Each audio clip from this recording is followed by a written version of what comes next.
I think this record's about when you get your life together and you find some semblance of happiness in this psychotic, horrible place.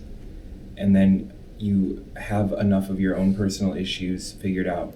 And then you kind of raise your head up and you look around and you realize everything is worse off than you were inside. And how do you then deal with that and try and make happiness in a place that feels horrible and the vibes are fucked.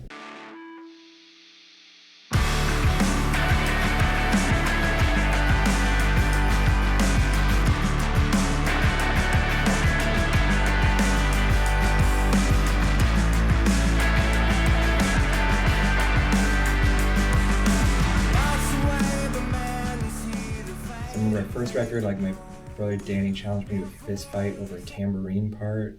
Second record, there was so much drama we can't even talk about it. This one, there really wasn't, which maybe that makes for a shitty record, I don't know, but I think it's our best one. This was the first thing we made in Chicago for the first time. We made Sorry All Over the Place in Austin, and we made Weddings and Funerals in Los Angeles. So this was the first thing that we made in Chicago, but also Johnny wasn't in Chicago anymore. Johnny was in New York City. So Johnny had to kind of guide things from New York and then come in for a week and record all this stuff and then sort of vanish into the night. I was immediately attached to the demos as is, and it was hard for me to get past potentially, those demos evolving into what they are now. I'm eternally grateful that they evolved. Thanks to Dan, his persistence to keep changing and keep pushing. But I was very attached to the demos, and I was very excited about the demos and the direction we were headed in. Granted, they were all over the place. There was so many genres. It was like 4 different artists, which is why I love Billy so much as a songwriter, because you just never know what is gonna come hit you. This record, more than anything, I finally put down any pretense of... This band has always written pop songs and tried to filter them in a cooler lens, which didn't usually work very well.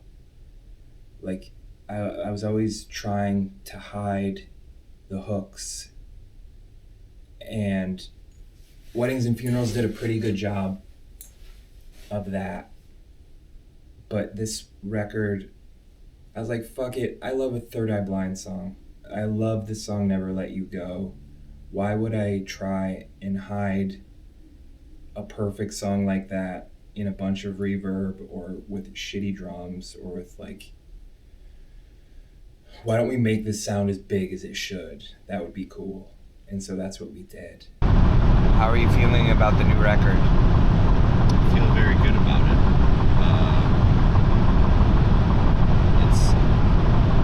I think from the get-go we knew it was going to be like a little bit of a pastiche. There's a lot of different vibes on the record and a lot of different sounds and stuff and just types of songs and song structures, but I'm very happy with how everything kind of turned out as one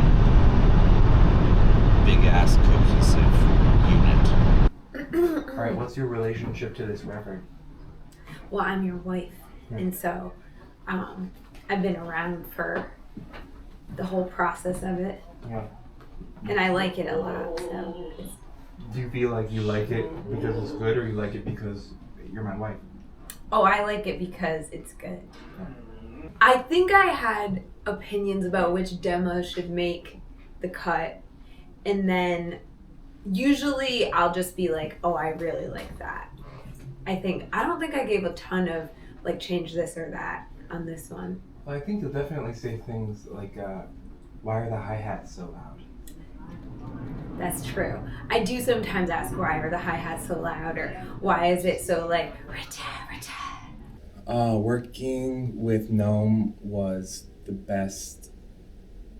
I hope I work with Gnome on the next thing. And that's really all you can, that's I think the highest compliment you can give somebody. I heard a song. My wife Marianne and I were in South Dakota visiting my mom, and we went to a tiki bar that my friend Pat owns, and a song came on, and I was like, wow, the production on this song's really good. So you Shazammed it for me, I think, and you said it was an artist named Jen Hall, and we know Jen. Jen's an awesome artist in Chicago, and so I saved it and I remembered it, and Gnome popped up on some Reverb.com videos like a year or two later. And when I searched his name, because I like the videos, he came up as the producer for all those Jen Hall songs. And little did I know is Jen and Gnome are an item, a long-term loving couple. And I wanted somebody who had that kind of ear to work on this stuff, because it was a real hybrid of analog and electronic instruments, and Gnome knows how to make things really pretty, and also knows how to make things really ugly. It's often that you produce a record where you are trying to interpret someone's aesthetic and trying to figure out how to represent it, and this was one of the rare records where your aesthetic was my aesthetic. It felt very much like we were pulling the thread of each of these songs and really letting them tell us what they wanted to be. And the result of that ended up super eclectic and fucking weird. And there are 808s and there are all these things that feel like they don't necessarily go together. And I think if we had tried really hard to put them together, I don't think they would have worked. And just the fact that we were like just trying to ask the songs what they wanted to be and truly trying to listen to the answer to that question ended up with something that feels organic and true and honest.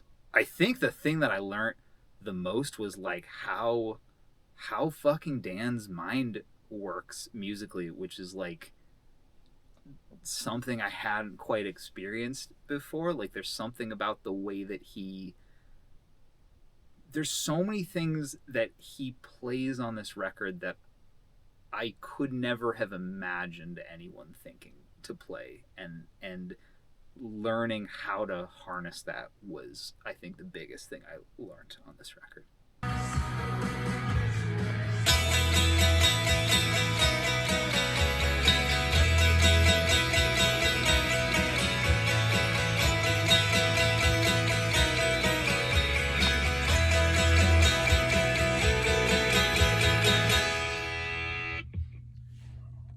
Gnome said one of his favorite challenges and favorite parts of working on the record was figuring out just how deep your bag goes and learning how to utilize all of the talents you have.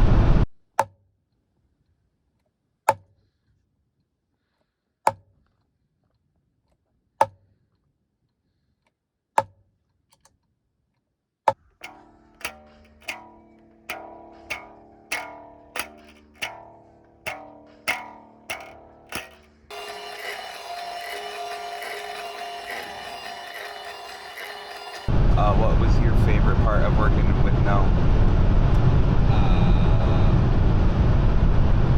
My favorite part of working with Gnome was that he kind of got what it was supposed to be right away, and that's something that personally I have issues with sometimes. And so I think that like when I start grasping at straws, I can get a little too heady and overthink stuff. He's very good at like just reining me back in and encouraging me to just keep it simple, stupid. But he didn't call me stupid. I don't think to my face. We used to be kind of a functioning four-piece, and now it's just the three of us making calls for everything. So for this record, calling in some incredible drummers like Ruben Garza and Matt Walker and our friend Chris Pagnani. It was like the Steely Dan way of working, which was the right person for the right job at the right moment, and that was very cool.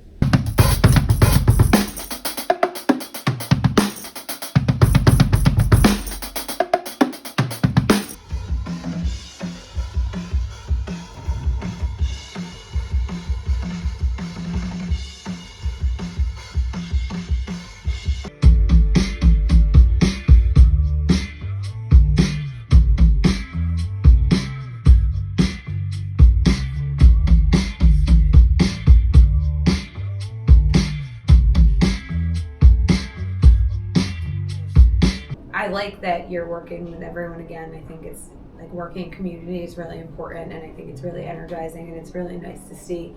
And I like seeing Dan and Ethan and having people around. That's very fun. The three of us are, I think, a nice trio of getting it done. And even though we're in different places, our fucked up balance still works out pretty well. Like Dan and I are pretty well aligned. Johnny's the wild card, wild man Johnny, and Johnny's the necessary both chaos and like aesthetic chaos and really just general chaos that we need, ordered chaos. And yeah, Johnny's just Johnny, so it works. You can't really try and like fake Johnny, because whatever you think he would do, that's not what he's gonna do. It's gonna be fucking awesome, whatever he does, but it's not gonna be what anyone expected. When Johnny showed up, I was expecting like a 10-foot monster. Like a drunken monster was what I expected. Like there was so many just like conflicting stories that I had heard, and so many just like things that were hard to put into a person's body that I had no idea what to expect. And pretty much every single thing that they told me turned out to be true. And all of the moments that we got out of Johnny that ended up on the record are wildly clutch moments that are completely fucking make songs. So, yes.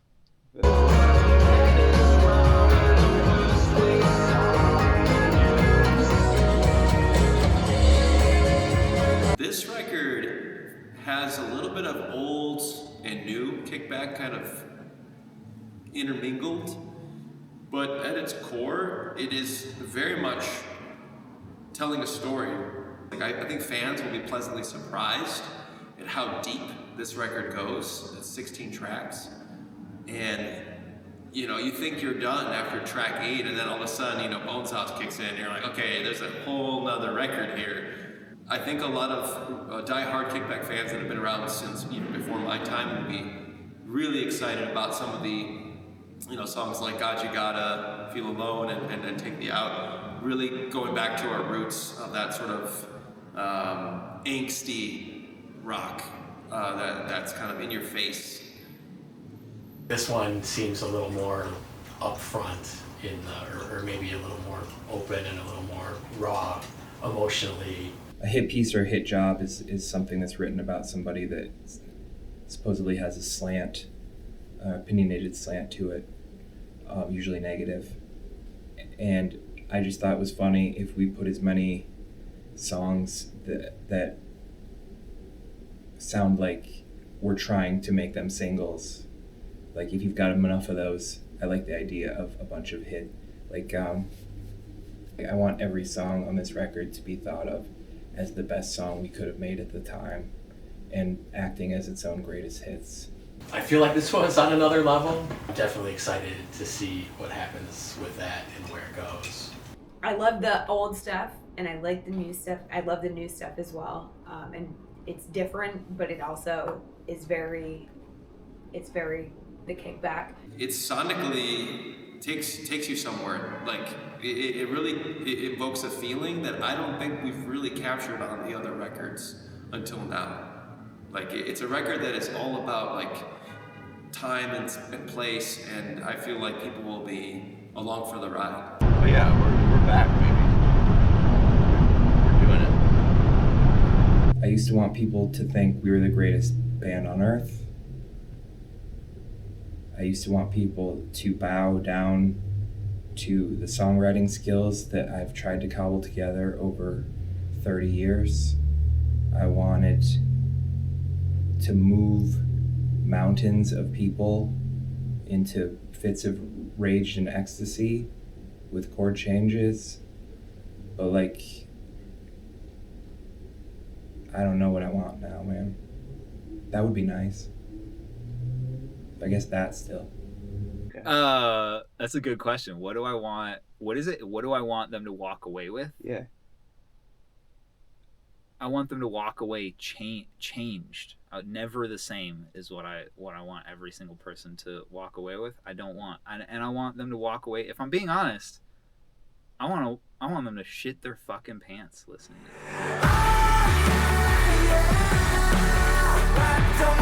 it.